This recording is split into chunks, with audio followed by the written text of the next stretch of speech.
Bonjour chers amis, soyez les bienvenus sur ma chaîne YouTube, même si c'est assez bruyant en ce moment parce que je suis au bord d'une route très fréquentée. Je vous invite à une promenade à travers le temps et l'histoire, ici à Tongres, en province de Limbourg. Alors les amis, depuis ces murs, il y a 2000 ans d'histoire vous regarde. Pourquoi? Parce que Tongres est une ville romaine. C'est une des 3 plus anciennes villes de Belgique avec Ath et Arlon. Et cette ville, en fait, elle est attestée depuis à peu près 30 avant Jésus-Christ, mais elle est probablement beaucoup plus ancienne. Nous en parlerons plus en avant. Ce que vous voyez derrière moi, c'est le mur d'enceinte romain. C'était en fait c'est dans les plus vastes sites romains que nous ayons ici en Belgique. D'ailleurs, en parenthèse, dans la route derrière moi, ça se prolonge sur des kilomètres. Je n'ai pas la taille exacte du mur, mais il est quand même assez long et c'était le mur d'enceinte de la ville de Tongres à l'origine. Et je vais vous en dire un peu plus, mais on va un peu se déplacer parce que comme vous pouvez le constater, il y a beaucoup de bruit. C'est une route qui malheureusement à cette heure-ci est très fréquentée. Voici donc le mur romain de Tongres. Vous pouvez beaucoup mieux l'observer ici. Il est toujours quand même en très bon état. Et nous allons aller voir ce qu'il y a au-dessus. On sera dans un endroit beaucoup plus calme où il sera beaucoup plus facile de pouvoir présenter le site. Vous allez voir que au-dessus du mur, il y a un endroit vraiment très intéressant. Et là-bas, nous serons calmes pour pouvoir parler beaucoup plus de la ville. Donc vous voyez qu'on a toujours les tours fortifiées, etc. D'époque. Bon, voici encore un autre bastion. Donc ici nous sommes à l'enceinte nord de l'ancienne ville de Tongres et je vais vous raconter un peu plus son histoire, mais on va passer au-dessus parce que ici je vous avoue il y a un peu trop de circulation. On a aussi un chantier à côté. Donc voilà. Bonjour les amis, nous voici dans un endroit beaucoup plus calme maintenant. Je suis monté au-dessus du mur romain et nous voici avec derrière moi la reconstruction du temple de Tongres. Donc ce temple, en fait, donc c'était le temple principal de la ville, qui était situé à côté du mur nord de la ville. Nous irons l'explorer beaucoup plus en détail tout à l'heure. Donc ce temple a été retrouvé en fait dans les années 60, mais évidemment il a quasiment complètement disparu. Pourquoi? Parce que tous les matériaux nobles ont été pillés pour reconstruire la Tongres chrétienne.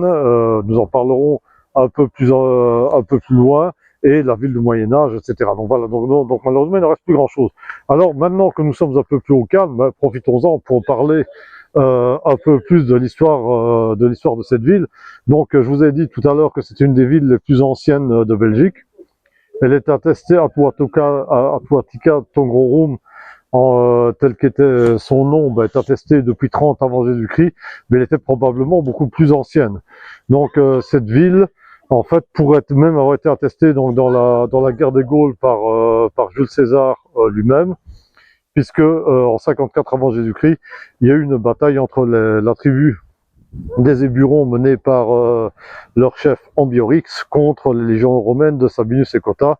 Il y a eu la bataille d'Atlantica où deux légions ont été massacrées, donc à peu près 6000 légionnaires romains ont été massacrés. Et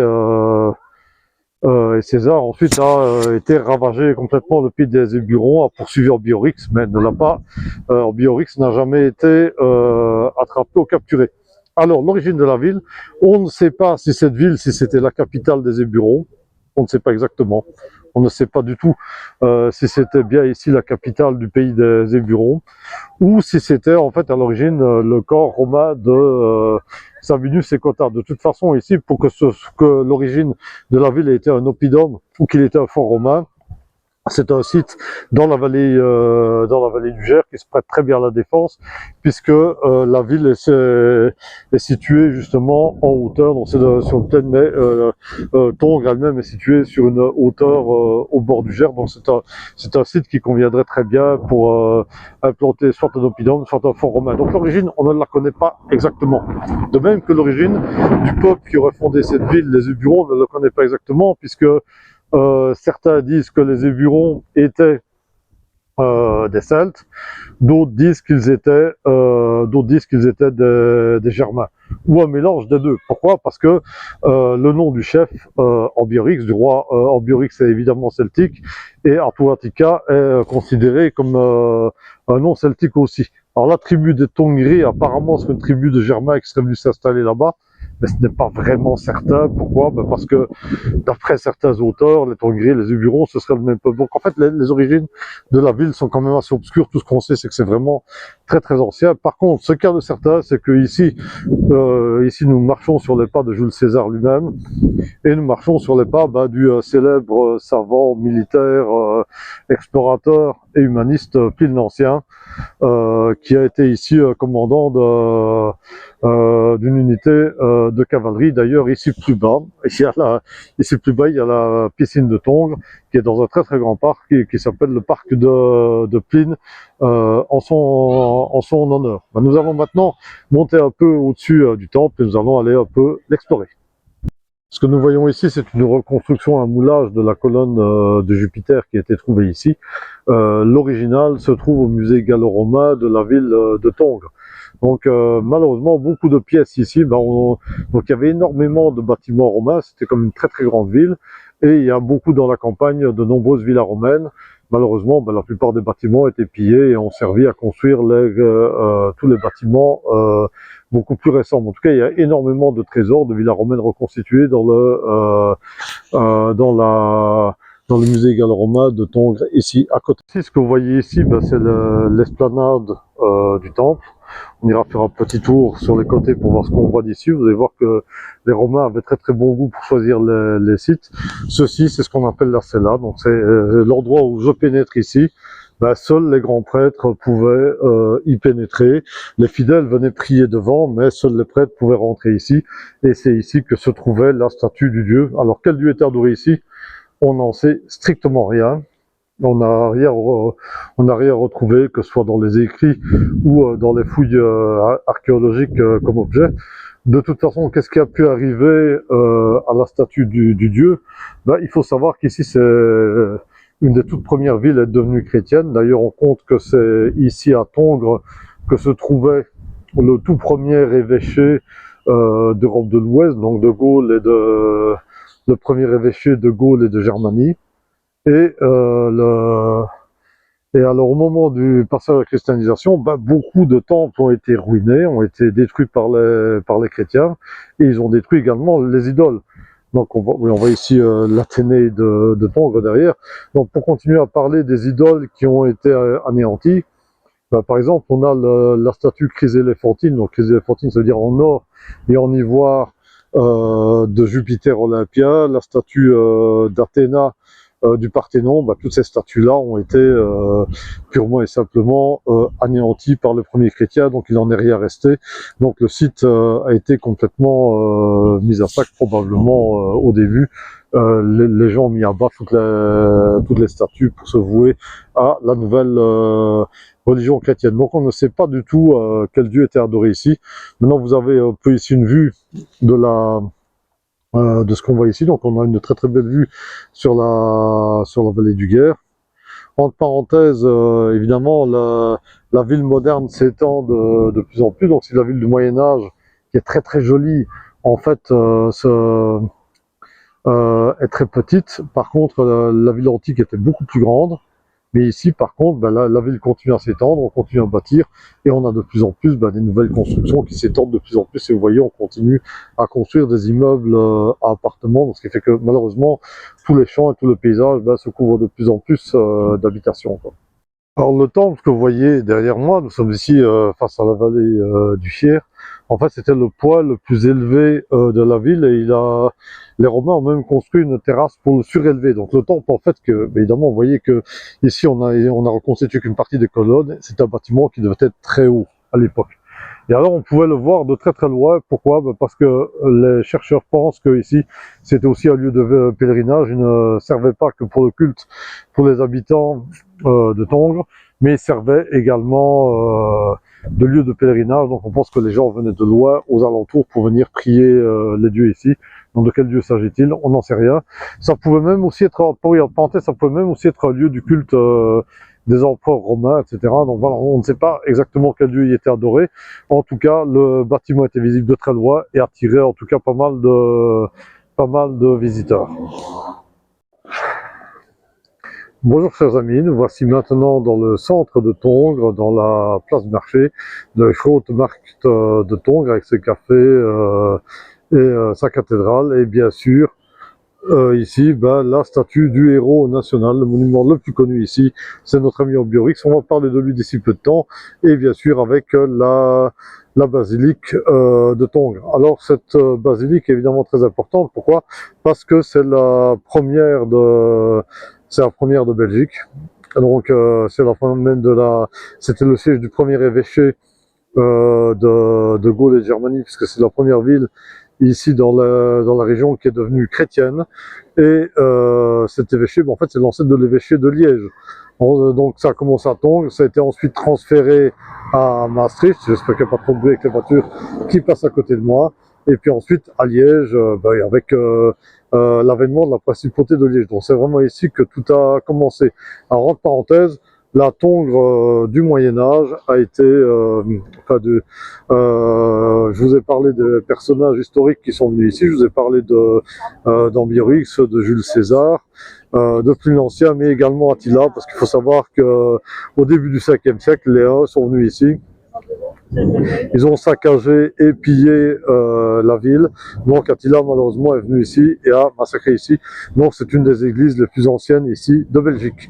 Alors nous allons nous retourner parler ici d'Ambiorix, dont voici la statue.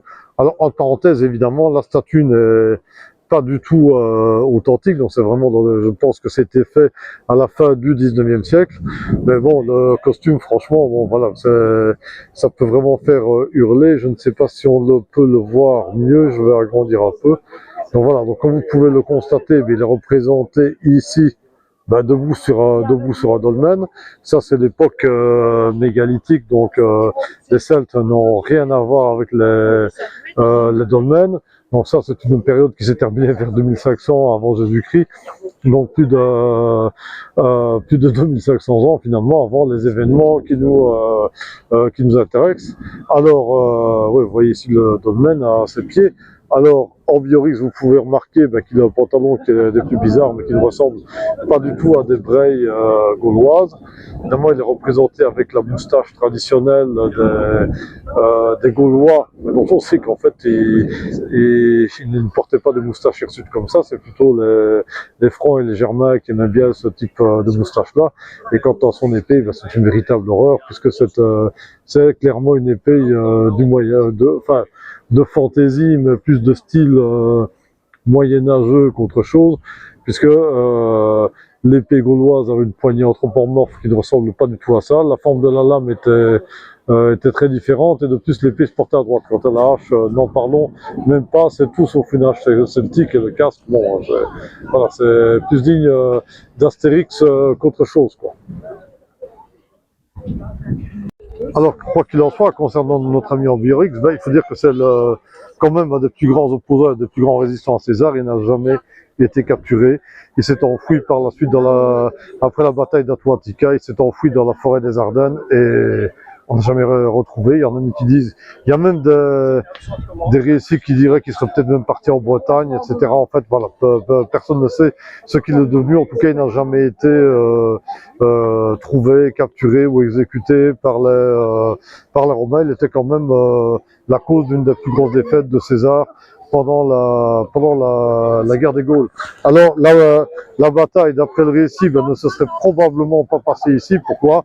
Parce qu'en fait c'est une embuscade dans une vallée encaissée, un peu comme ce qu'on voit dans le film Le Dernier des Mohicans, et ça ne correspond pas du tout au paysage que l'on peut trouver ici.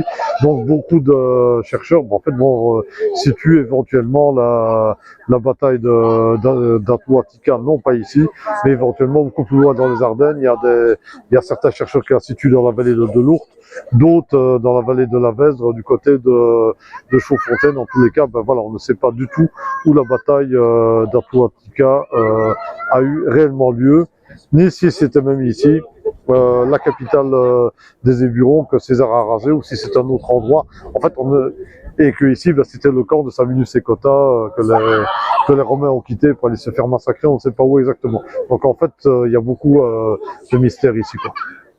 Voilà, chers amis, c'est ici que se termine pour le moment cette petite balade à Tongres. Le but, c'est de vous faire découvrir un site que j'aime beaucoup, qui est à côté de chez moi. C'est une ville qui est vraiment très très tranquille, très agréable. Il y a beaucoup d'autres choses à découvrir, donc en fait, ça prendrait beaucoup plus longtemps pour tout découvrir. Et c'est aussi pour vous montrer que voilà, il ne faut pas forcément aller très loin pour découvrir des choses extraordinaires. Même parfois, juste à côté de chez nous, mais il y a des choses vraiment, il y a des choses qui valent vraiment la peine d'être découvertes.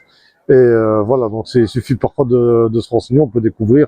Voilà, tiens, bon, ici je m'adresse comme pas mal à mes élèves en région liégeoise, mais bon, qui est intéressé de venir peut venir. Bon, voilà, nous avons ici à 2 pas de chez nous, facilement accessible en train, en bus, pas besoin de venir comme moi en vélo ou en voiture, ça, tout dépend d'où vous venez. Il y a moyen de découvrir des ruines romaines, des sites romains. Il y en a beaucoup d'autres encore à découvrir comme ça, à 2 pas de Liège. Il y a beaucoup d'autres endroits où il y a des sites extraordinaires comme ça. Le seul problème, c'est que les gens ne les connaissent pas. Et en matière de nature, c'est magnifique aussi. Il y a des réserves naturelles ici tout près. Et vraiment, d'un point de vue ornithologique, il y a des endroits extraordinaires que je vous ferai certainement découvrir dans d'autres vidéos. Donc voilà, si vous avez aimé, mettez un j'aime, abonnez-vous à ma chaîne et n'hésitez pas à partager. Et n'oubliez pas, faites-moi part de vos commentaires ou même, à la limite, même renseignez-moi d'autres sites près de chez vous que vous aimerez, que vous aimez aussi de faire découvrir. Voilà, comme ça, qui sait, peut-être que j'irai aussi les visiter et faire une vidéo dessus, peut-être avec vous. Donc voilà, donc chers amis, au plaisir. Donc n'oubliez pas de mettre j'aime et de partager. Et je vous souhaite une très bonne journée. Surtout, profitez quand il fait beau, comme aujourd'hui. Allez prendre l'air, allez vous balader, faites du sport, etc. Et levez les yeux de vos téléphones et profitez vraiment de toutes les belles choses qu'il y a à découvrir près de chez nous. Au revoir les amis, à bientôt.